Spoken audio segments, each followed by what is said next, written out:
அனுமன் ஜெயந்தி விழாவான இன்று நாமக்கல்லில் உள்ள பிரசித்தி பெற்ற விஸ்வரூப ஆஞ்சநேயருக்கு சிறப்பு பூஜைகள் நடத்தப்பட்டது.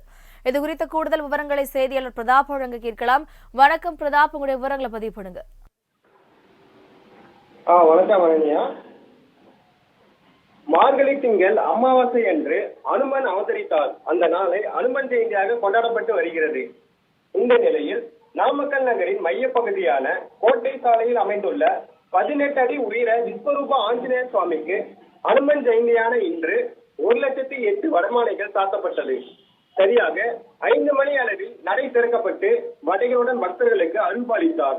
ஏராளமான பக்தர்கள் அதிகாலை முதல் நீண்ட வரிசையில் காத்திருந்து சாமி தரிசனம் செய்தனர்.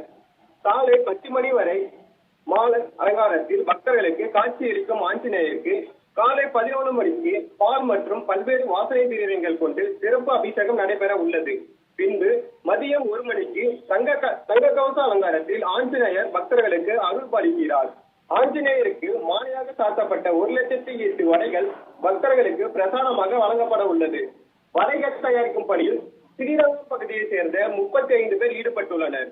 2050 கிலோ உளுந்த மாவு, 600 லிட்டர் நல்லெண்ணெய், 32 கிலோ மிளகு, 32 கிலோ ஜீரகம், 125 கிலோ உப்பு ஆகியவற்றை கொண்டு வடை தயாரிக்கப்பட்டது குறிப்பிடத்தக்கது.